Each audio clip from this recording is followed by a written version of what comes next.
చాలా విపరీతంగా మెంటల్ కాక దేవుడను ఎగ్జామ్ టైంలో కానీ అక్కడ కూర్చొని విషయంలో కానీ మరి అక్కడ బాగా అక్కడ పాటలు బాగా మంచి తెలుస్తుంది కదా.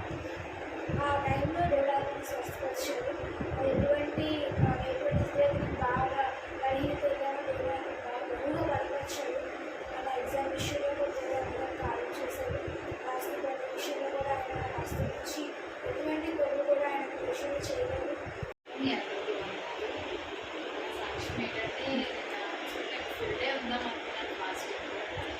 ఎప్పుడైనా డ్యూటీ సెలవైనప్పుడు చర్చిలో ఉండడం మంచిది, చర్చిలో కడిగితేనే మంచిది అనిపించి ఇంట్లో ఉండేదానికన్నా ఇంట్లో మళ్ళీ గొడవ ఎందుకు అవన్నీ. అయితే హాఫ్ డే ఉన్నాను, అది కొంచెం అమ్మకు బాగాలేదు, హెల్ప్ చేసినట్టు కూడా ఉంటుంది కదా, ఎప్పుడు డ్యూటీలోనే అంటే బాగుంటున్నాను.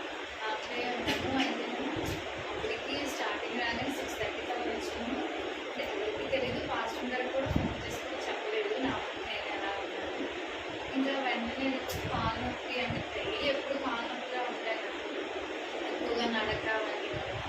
అయితే కొంచెం వీక్, బ్యాక్ పెయిన్, కాలు నొప్పి వస్తుంది, పొట్టలేమో ఎంత పరిగెట్టేసినట్టు ఆకలేసింది. కానీ లేదు, ఎలాగైనా ఉండాలనుకొని ఇంకా అవేమి తాగా ఉంటాను. డేస్ ఫాస్టింగ్ ఉందామని ఎప్పుడు 9కి డిసైడ్ అయ్యామాట. 1 డే ఉన్నాను. ఆ రోజు చాలా గొడవలు జరిగాయి మా ఇంట్లో. సాయంత్రం అనమాట 7 days ఉండాలి అలాగే అనుకున్నాను. 1 డే ఏంటంటే ఇంట్లో గొడవలు అవడం, నాకు కూడా సేమ్ చాలా బ్యాక్ కోసం సడన్గా ఏంటి తినలేదు, ఒక ఆకులు తేలు వస్తే నడుస్తూనే ఈటీలు అనిపిస్తున్నాయి అని చెప్పి చాలా చాలా అంటే చాలా డైలీ ఫస్ట్ టైం నాకు అంత బ్యాక్ పెయిన్ రావడం వేసినా నేను వెళ్ళకపోతుంది. ముందు అయిపోయింది అనమాట. సో రిజల్ట్ కూడా వచ్చింది, అసెస్మెంట్స్ పెట్టారు. అయితే అందరూ అంటే మా ఉన్న పోస్ట్లో మేమే అంటే 90 మంది ఫ్రెషర్స్ అన్నమాట, ఏ ఎక్స్పీరియన్స్ లేదు మాకు. సో వాళ్ళ దృష్టి ఎలా ఉంటుందంటే వీళ్ళకి ఉంటుంది కదా, ఎక్స్పీరియన్స్ ఉన్న వాళ్ళు కొంచెం వేరేగా ఉంటుంది, ఎక్స్పీరియన్స్ లేని వాళ్ళకి ఎలాంటి అవింది ప్రతిదీ ఆ ఫ్రెషర్ అన్నట్టుగా మాట్లాడారు. అయితే అసెస్మెంట్లో చాలా భయం వేస్తుంది అనమాట, ఎలాగా పాస్ అవుతుంది అవలేదు అనుకో వచ్చేయడమే మనకి ఎంత కష్టం.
వ్యభిచారం అని మనం చెప్పలేదు, చాలా రకాలుగా కూడా అవ్వచ్చు. లైక్ మనకు తెలియకుండానే చూస్తారా రాసింది తెలియకుండానే తను మరణం చదువుతారు. అంతా ఎలా మాట్లాడతారో ఎవరైనా బయట వాళ్ళు వచ్చాక ఒక వాయిస్ కానీ ఒక టోన్ కానీ మారిపోతుంది. ఇప్పుడు నేనే ఉన్నాను అనుకో, ఎగ్జాంపుల్ నేను తీసుకుంటాను, గట్టిగా వచ్చేస్తాను, ఎవరు వచ్చిన ఇంకేంటి చాలా డిఫరెన్స్ ఉంది. నేను అరిచేదానికి నాకు టోన్కి నాకు మాటలకి కూడా చాలా డిఫరెన్స్ ఉంది. అలా మాట్లాడే స్త్రీ రేటింగ్ చదువు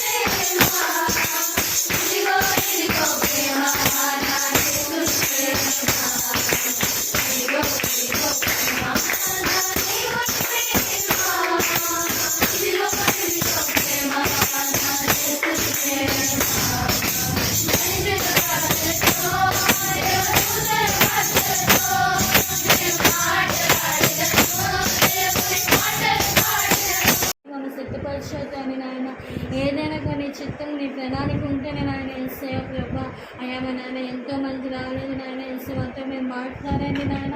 అయ్యా కేవలం నాయన అయ్యా నాయన నామకార్థంగా కాదు నాయన, కేవలం నేను మహింపరిచాను, నేను గణపరిచాను నాయన. అని వచ్చే కృపగా సహాయం చేయండి తల్లి నాయన.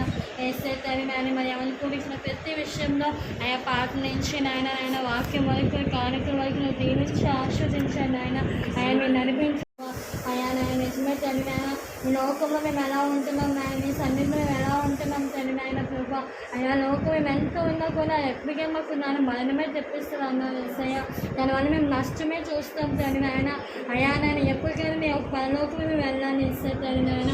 ఈ లోకంలో ఎంతగానో జీవించినా కూడా అయ్యా నాయన నీ పరలోకమే ఎప్పుడు రక్తస్రావాన్ని ఆగిపోయిందంటే దాని యొక్క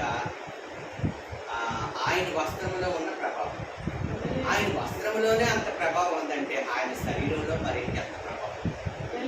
ఆలోచించి మనం ఎప్పుడు కూడా చాలా జాగ్రత్తగా ఆయన శరీరాన్ని తీసుకున్నప్పుడు ఆషామాషాగా తీసుకోకూడదు. ఏమండి, తీసుకున్నావంటే అది నీకే నష్టం. అలాగని తీసుకోవడం మానేశారనుకోండి, చచ్చిపోతే పర్లోకం వెళ్ళాలి.